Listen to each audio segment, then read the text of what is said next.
rap judd de démb suñu réew ñu koy sàggane te dañu lew nga bëgg ne ricain te du ne Afrique ne sa kanam nga ba ko fa yóbbu ko ci toolu wëtteen ya booba ñu ngi rooti ca teen ya kon ci taasu le rap juddu nga nekk rappeur ne doo ko tudd taasu juddu jógee ci lawbe bu Abigana dundoon ba raw de ñu xoolee ba mu yegg si loxo ñi américain yii di xund nii virus bi wàcc ci tund bi te aji réer yi laay junj nii tu vois une manière de dire qu'en fait ça date de très longtemps ce lyrics-là. Bien sûr. Donc c'est vrai qu'on ne peut pas parler de Fata El Presidente sans parler de l'engagement social aujourd'hui dont tu fais preuve. Ce serait quoi les causes qui te tiennent le plus à cœur, Fata? Tu couches avec des gens dehors et tout ça, tu couches avec eux et tout ça, en plus tu prends des photos sexy, tu envoies au mec et tout ça. Il va me demander aussi de lui faire des fellations parce que j'ai été violée avec ma grand-mère qui est partie aussi si tôt. Et je me suis dit, allez, vas-y, pars. On s'est fait attaquer, j'ai jamais vraiment eu peur, j'ai juste eu une montée d'adrénaline. Bonjour à tous, bonjour à tous. De coucher avec une personne avant le mariage. Et écoute-moi aussi. Bonjour à tous, bienvenue sur votre émission Emma, écoute-moi aussi, l'émission qui vous donne la parole. Aujourd'hui, j'ai le plaisir de recevoir Fata El Presidente, qui est un monument du rap sénégalais et qui est présent pour nous raconter son histoire, semée de réussites, d'échecs, de partage aussi, qui est là pour nous en dire davantage. Merci beaucoup d'avoir accepté cette invitation. Donc, on est là pour raconter ton histoire. Avant ça, est-ce que tu peux te présenter un petit peu, s'il te plaît? Bien sûr, merci de m'avoir invité. Merci par le biais de Mustapha aussi, qui m'a découvert aussi. Merci à toutes et à tous ceux qui nous suivaient de partout. Moi, je m'appelle Mamadou Moustapha Gning. Je suis né à Saint-Louis, qui est au nord ouest du Sénégal. Et puis, j'ai très tôt joint mon père à l'âge de 13 ans, qui était basé à Dakar. D'accord. Et voilà, brièvement. Et puis, voilà, c'est pour l'école en réalité que je fréquentais, d'où j'ai fait mes premiers amis dans le hip-hop. Ce qui a un peu lancé ma carrière. Au lieu de lancer ma carrière à l'école, ça a lancé ma carrière artistique. Et donc, voilà, c'est parti comme tout artiste d'habitude en Afrique. Ça commence par des influences de danse, des musiques qu'on écoutait de partout. Snap, yeah, et tout ça là. Et, voilà. Et donc, ça nous a valu quand même pas mal de petites tournées, de petites écoles. Et après, on a essayé de vouloir faire comme d'autres rappeurs français qui quand même étaient beaucoup plus de base nos stars, parce qu'on comprenait plus le français que l'anglais. Oui. Donc du coup, naturellement, les Benny B, MC Solar à l'époque, tu vois. Donc on commençait à apprendre les paroles et par la suite, on a voulu faire comme de s'atteler à écrire des textes. D'habitude, c'est des moments, des âges où on fait la 4e, 5e en classe, où on apprend parfois les figures de style. Oui. Donc, c'est d'en faire, en fait, quand tu écrivais. Justement. Et donc, ça te donne directement des signaux pour dire qu'écoute, tu peux bien faire de beaux textes. Et là, c'est parti. On commence à faire des trucs, d'écrire des textes. Au début, c'était avec un groupe qu'on appelait Black Rel, qui forcément, à la limite, je les ai forcés à faire les trucs. Donc, c'est à la longue, au final que tu comprendras que c'est la passion reste et donne la longévité, en fait. Donc, du coup, ils ont tous quitté. Après moi, j'ai retrouvé un autre ami, Gougou, qui est présentement ici en France et que on a créé un groupe CBV qui est vraiment un groupe mythique où on était tout le temps habillés en prisonniers sur scène. Ok. Et qu'est-ce que vous vouliez représenter à travers le concept, oui. Le concept de base était le pouvoir judiciaire mobile, tu vois. Donc c'était pour un pouvoir judiciaire qui se déplace. Donc on prenait à chaque problème, à chaque dégât ou infraction de la vie, on essaie de rechercher le numéro du code pénal adéquat et on essaie de le conceptualiser sur un morceau. Donc pour en fait faire vivre cela, parce que je l'ai fait avec un ami, Gougou, qui lui a été victime de coups et blessures volontaires et qui était parti en tôle pour ça. Ah oui. Et donc du coup, on s'est dit on va essayer de refléter tout ça sur la scène. Et donc tout le temps on était avec des monotes, avec un prisonnier, avec un pénitencier qui vient nous libérer sur la scène et que c'est sorti et que tous les Sénégalais ont été accrochés. Et je me rappelle en 2011, ce fut le meilleur album de cette année. Et donc par la suite, avec les featuring que moi j'ai essayé d'aborder avec de grands artistes sénégalais, m'ont fait quand même découvrir un autre grand public. Parce qu'au début, c'était beaucoup plus hardcore. Et moi, avec l'ouverture que j'ai pris de faire des featuring avec d'autres artistes, m'a ramené à d'autres univers, un autre public qui m'a appris que le hip-hop aussi peut se faire jusqu'à ce que les mamans, les darons, tout ça écoutent. Peuvent écouter. Parce que c'est vrai qu'on a cette image-là assez hard, assez trash du hip-hop, alors que ça peut être avec justement cette envie-là de faire passer un message, comme ce que tu faisais avec ton coéquipier sur la partie pénitentiaire. Justement, aujourd'hui, quel serait l'essence aujourd'hui de tes textes ou qu'est-ce qui berce ta carrière musicale en termes de messages que tu veux faire passer?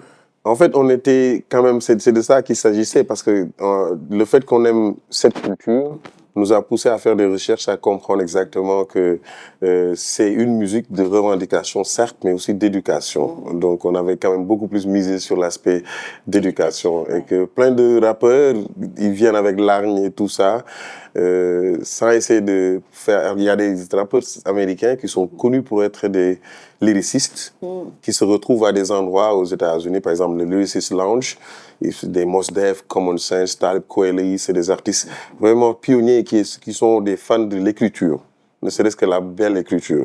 Et d'autres sont des professeurs, c'est-à-dire comme KRS-One, des gens qui aiment donner des leçons de culture, et d'autres qui sont beaucoup plus, comme des NWA, West Side Connection.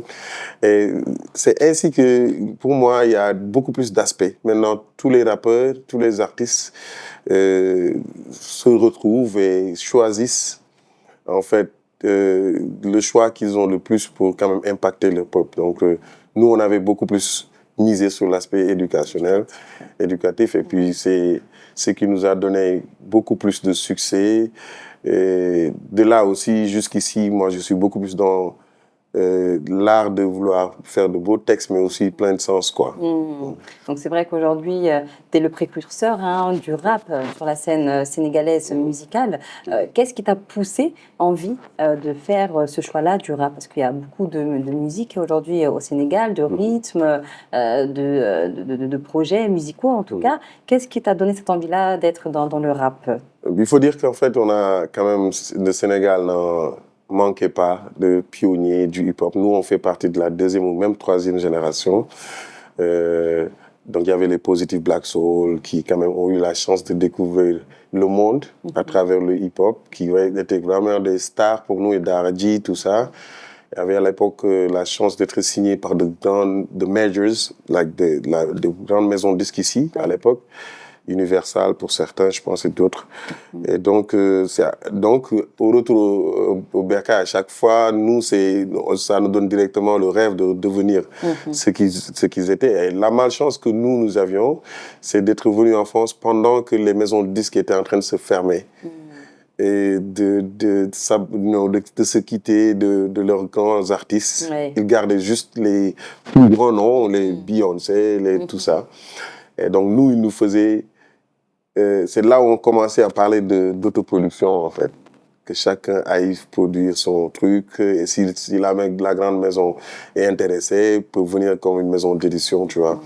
Donc, ce qui est devenu encore plus difficile, parce que le fait de conquérir un peuple, après l'Afrique, et de vouloir conquérir l'Europe, seul, ça ne le ferait pas. Donc, c'est pour ça qu'il n'y a plus de grande machine derrière les artistes africains. Ça fait que ça traîne toujours, tu vois. Il n'y a pas l'impact souhaité, souhaité, voilà. Il reste toujours l'Afrique, reste toujours un continent, il y a un grenier d'artistes talentueux, de visionnaires qui ne sont pas vus, juste parce qu'ils ne sont pas exposés. C'est vrai. Et c'est vrai que par rapport au rap, c'est aujourd'hui un moyen de faire passer des messages, de conscientiser aussi. Quels sont les messages que tu souhaites faire passer à travers tes textes quand tu les écris? C'est quoi ta source d'inspiration, Fata? Moi, de base, je suis une personne qui est venue d'une famille très modeste et qui, comme je vous ai dit tantôt, je viens de Saint-Louis, donc ce n'était pas évident de venir à Dakar, même de se faire voir, d'être respecté. Tout ça, c'est une trajectoire. Et le fait de venir à Dakar, en commençant par l'école, de se faire remarquer à l'école, comme un artiste était très, très difficile. Ensuite, en majorité, le Dakar et en plus le Sénégal. Pour moi, ça a toujours été quelque chose qui me disait, écoute, même si chez moi, à Saint-Louis, mes oncles et tout ça là ne me croyaient pas au départ, mais je reste toujours conscient qu'il y a un truc qui dort en moi, qui pourrait être vu. J'en étais à la limite un peu, disons, sûr. Et c'était difficile, je le ressentais, mais donc c'était pas évident avec les familles sénégalaises et tout. Et c'est en ce moment que je me suis dit, accepté aussi en termes de carrière. Avec mon père qui, à la limite, ne voudrait pas que je fasse cela et que j'ai été, sorti de la maison. Donc du coup, c'est avec je me suis retrouvé avec d'autres amis, mais toujours dans la tête pour dire qu'écoute, il y a toute la famille. J'ai mon frère qui, par exemple, est licencié en anglais, et mon cousin aussi qui... Donc, moi, je ne devrais pas quand même faillir du simple fait que j'ai choisi d'être artiste. Donc, de ma carrière, j'ai jamais voulu faire ou dire, parler de choses négatives. Jusqu'à aujourd'hui, Dieu merci, j'entends que je suis un des artistes qu'on peut écouter avec ses enfants. Et donc, I thank God for it. So, c'est une réussite aussi. C'est un véritable challenge, parce qu'on a vite fait de passer de l'autre côté, la barrière entre la conscientisation et l'envie de réussir à travers peut-être des messages qui ne sont pas forcément bien vus. C'est très facile de faire le pas. Bien sûr, bien sûr, parce que comme j'ai dit, on a d'habitude des trajectoires pas faciles, en tout cas les artistes urbains. Parce qu'ils sont déjà jugés. Ils sont déjà jugés avant d'accéder à un certain niveau de leur carrière. Maintenant, c'est aussi exposé à d'autres mondes, en fait, à beaucoup d'influences. Donc, pour moi, c'est une bataille qui se termine jamais. D'habitude, parfois, j'ai une conscience quand même qui me dit est-ce que ça va pas fléchir un jour, tu vois. Mais le fait d'être resté dans le milieu, de ne jamais boire de l'alcool, de fumer des trucs et tout ça. C'est clair dans ta tête. Justement, donc ça fait que dans ta tête, c'est un job. Et c'est un moyen de pouvoir quand même pulvériser, en tout cas donner plus d'envie à ces jeunes qui voudraient faire cela.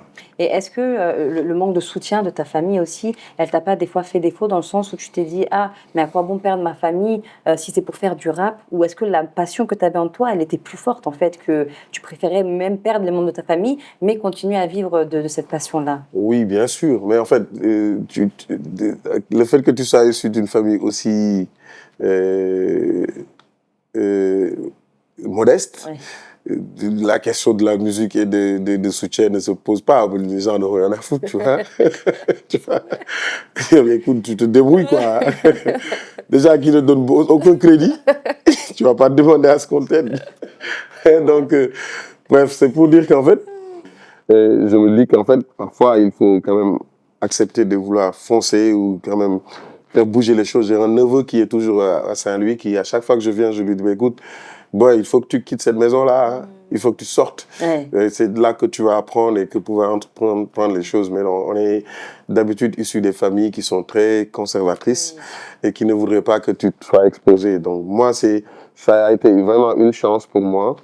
Vraiment innover. Je n'arrête pas d'innover, en fait. Et en un point que ça lâche pas, en fait. Tu lâches pas et que... Tu ne peux que t'en réjouir un moment. Mais c'est bien d'avoir cette force-là, de suivre sa passion et de suivre ses rêves aussi, parce qu'on peut être des fois bloqué par la famille, avoir peur aussi. Mais je trouve que c'est un beau message de dire que quand tu crois en quelque chose, fonce, peu importe qu'est-ce que ça va te coûter. Au final, le succès, la réussite et le temps va te donner raison, en fait, dans ce choix-là que tu fais. Il le faut. Par exemple, on n'a pas la chance d'habitude d'avoir cette... mentalité de pouvoir s'investir à nos enfants pour leur donner plus de good à ce qu'ils aillent décrocher ce qu'ils veulent. Mais moi, par exemple, moi, ma femme et mes enfants, c'est toujours une bataille. Donc, du coup, je suis beaucoup plus des enfants qui pensent que, pendant qu'elles pensent que je ne les protège pas. Donc, pour moi, c'est pour leur laisser le temps de pousser, de croire à quelque chose, parce que je les rappelle tout le temps ce que moi j'ai vécu, quoi. Donc, moi, il m'est arrivé de passer, de retourner à Saint-Louis, de venir de Dakar pour ne pas avoir de transport. À chaque fois, c'est toi qui t'investis à vendre un habit au garage pour payer pour certains, pour qu'ils partent après que tu essaies de voir comment les joindre, pour qu'ils jusqu'où aller faire un spectacle. Et tu as tellement exposé ta vie et vouloir avoir un aussi gros background pour pouvoir supporter tout cela. Et pour moi, c'est important. Et les enfants d'aujourd'hui n'ont pas cette chance. Ils sont toujours protégés, limités. Et il suffit d'en avoir quelques-uns qui ont envie. Il faut les booster. Sans la peur. Donc aujourd'hui, c'est vrai qu'on voit la plupart des rappeurs sénégalais qui s'inspirent, ou même des Africains tout court qui s'inspirent de la musique américaine. Aujourd'hui, tu es le pionnier dans le rap sénégalais. C'est quoi ton avis sur cette musique-là, hip-hop africain? Au début, on a tous été inspirés par le rap américain, comme je dis, qui s'est basé sur le big box, le DJing, qui est ce hip-hop-là qui est né dans les années 70 dans le Bronx. Et moi, j'ai eu la chance à mes premières arrivées aux États-Unis, de prendre des artistes, de faire mon album d'ailleurs en 2005 avec le grand groupe, le mythique groupe Rough Riders, que j'ai pu même ramener au Sénégal une fois. Mais ce que j'ai appris de cet album m'a permis d'appeler cet album Retour en Afrique. Pour dire que j'ai eu la chance de fréquenter, aller en boîte avec DMX, EVE à l'époque. Les grandes stars américaines. Ouais, voilà. Donc, avec toute cette chance, moi, j'ai toujours eu l'humilité de voir ce dont on a eu de commun en tant qu'Africains descendants, tu vois. Et donc, je le sens de leurs attitudes, de leur rythme, tu vois. Et donc, moi, j'ai appelé l'album Retour en Afrique.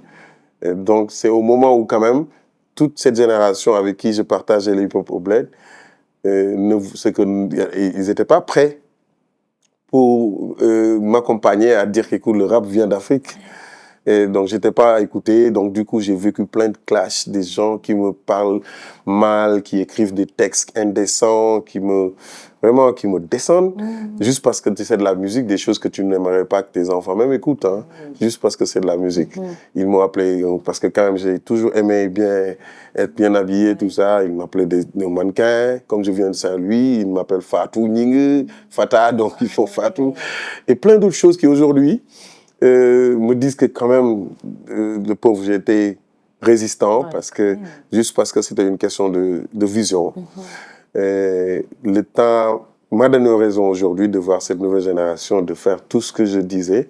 Même quand je sortais de cet album-là, j'ai essayé de faire de sorte que ça ait une partie hip-hop, mais une autre partie mélangée avec nos rythmes, pour vouloir donner vraiment réponse à tous ces gens-là, détracteurs, pour leur faire comprendre que je peux faire cela et je pourrais faire ce style.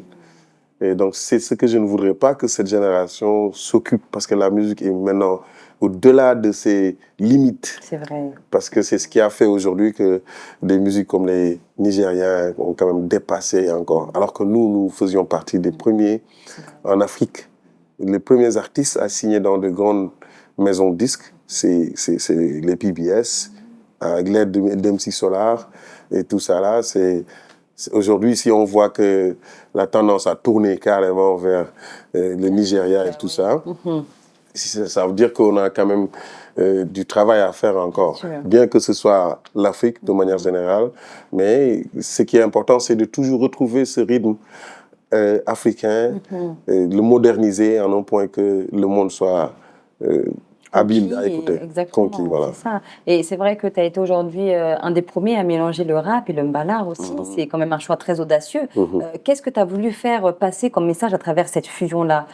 Vous voyez, vous savez, il y a un moment, en 2000, vers les années 2000, tu ne voyais jamais un rappeur faire un truc avec un mbalar. J'ai fait partie des gens qui ont eu l'audace de le faire par l'aide d'un producteur sénégalais qui m'a eu, Boubandour, le frère à Youssou Ndour, qui m'a une fois invité au studio pour me dire « Est-ce que tu oses te poser sur ça ?» Je lui ai dit « Bien sûr, c'est que de la musique. » Et c'est un morceau qui a quand même fait le tour d'Afrique, en fait, je veux dire, qui a été aimé jusqu'à aujourd'hui. Et donc, naturellement, j'ai eu des clashs avec mes amis rappeurs qui ont dit que j'ai quand même à la limite vendu le hip-hop, le fait de pouvoir... Ils l'ont pris. Ils l'ont mal pris, en fait. Ils sont restés, voilà. Et moi aussi, ça m'a ouvert beaucoup, parce que ça m'a beaucoup ouvert le fait de trouver d'autres publics. Sénégalais, gambiens, africains en tout cas, de notre côté, donc à pouvoir scotcher à ce style de musique. Et moi, comme j'ai vu que c'est un truc qui m'a quand même élargi en termes de public, pour moi, il n'y avait aucune raison de s'arrêter. Bien sûr. Donc du coup, j'ai commencé à en faire beaucoup. Ce qui a créé le déclic, encore plus de confiance dans ce style, c'est le fait que j'ai eu la chance de faire un album d'un des pionniers du Mbalax. C'était Omar Pène, qui m'a invité à son album officiel en décembre. Oui. J'ai fait un morceau avec lui. C'est un morceau que tout le monde a aimé aussi. Donc du coup, ça m'a dit, écoute, un gars comme Youssou N'Dour, qui, par exemple, je peux compter sur quel, je veux dire, concert il part au Sénégal, je sais pas, mais en tout cas, il est venu m'honorer à mon concert et me dire cela. Ismaël Lo, tous, tu vois, des grands noms, et qui viennent et qui, à chaque fois, me donnent ce boost-là de ne pas lâcher. Un Baba Mal qui est venu il n'y a pas longtemps à mon point de presse, quand je présentais l'album Tassounda Yurap, où j'ai quand même invité une délégation américaine qui est venue.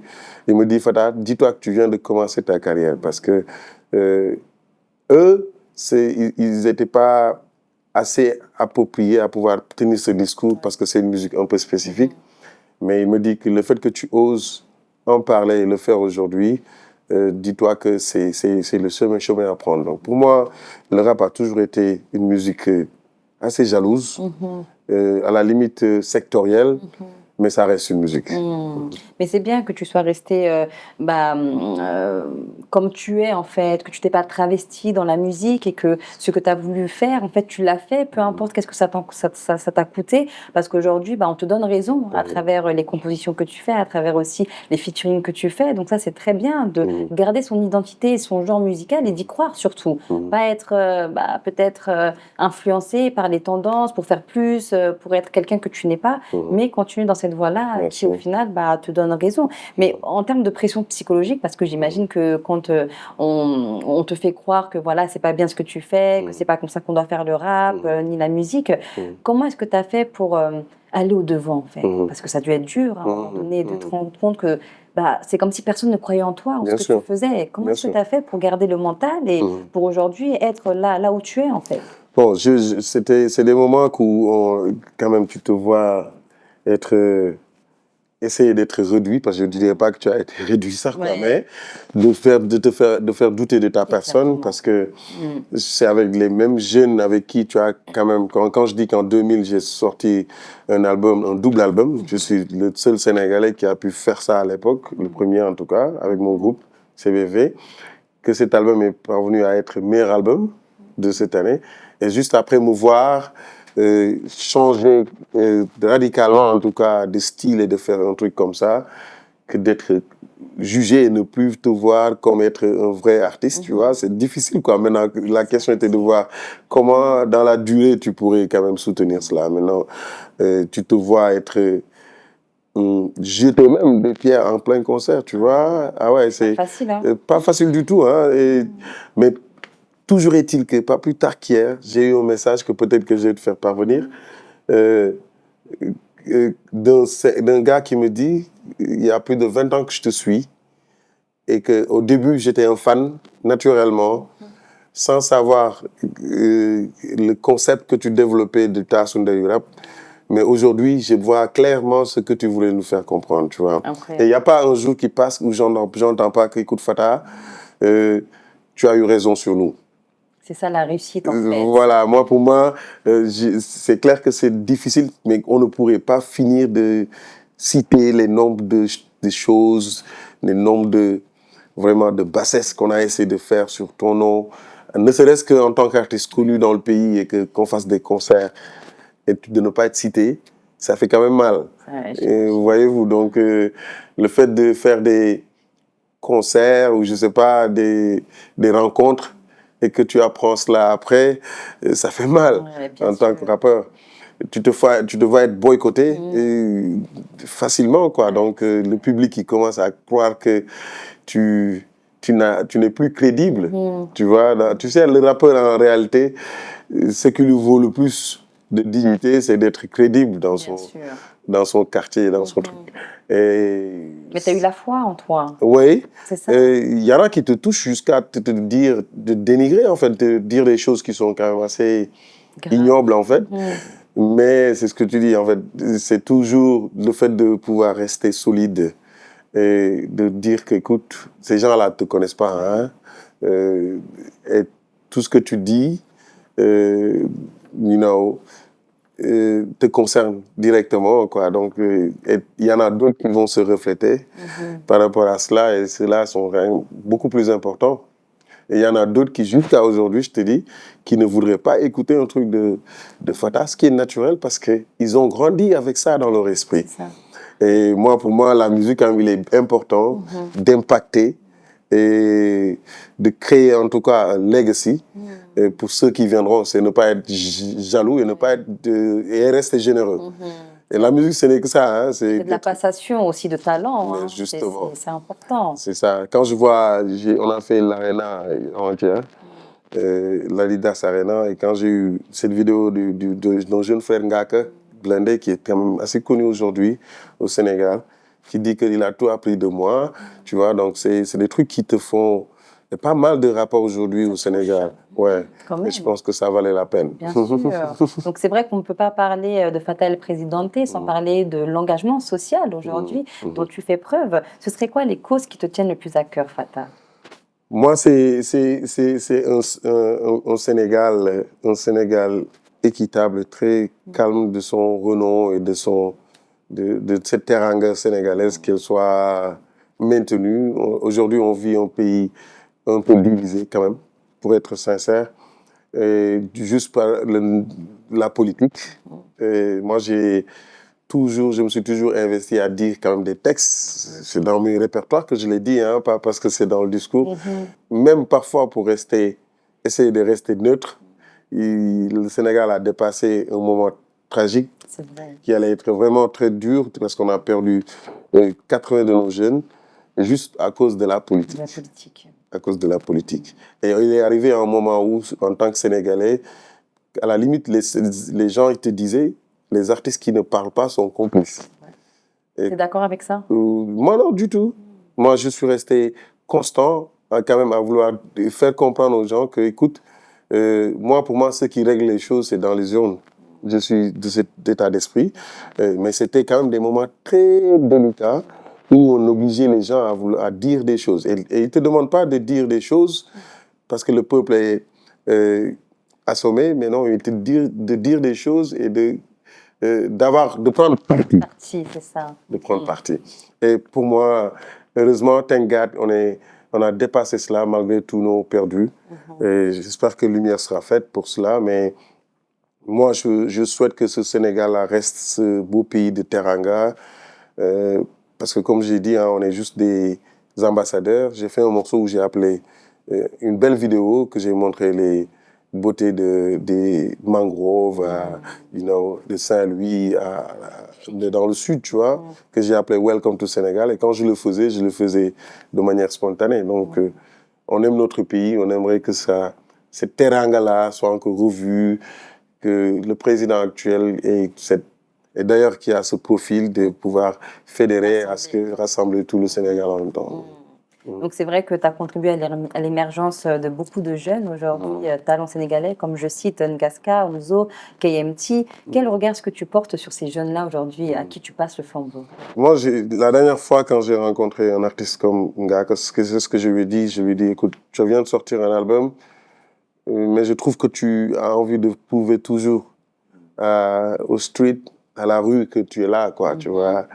Tout artiste a besoin de ça, mais je t'invite à dépasser cela, quoi, tu vois, de montrer que la rue, que tu es là.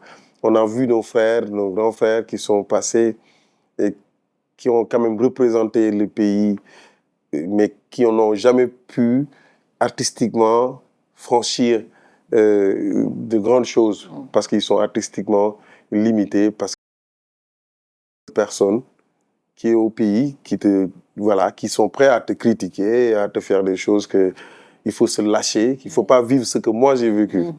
Il faut s'ouvrir davantage, il faut faire des musiques que après tu ne comprends pas. C'est-à-dire, c'est ce que j'ai l'habitude de dire, il ne faut pas comprendre la musique que tu fais jusqu'à ce que ça te ramène à une direction, tu vois. Il faut rester ouvert.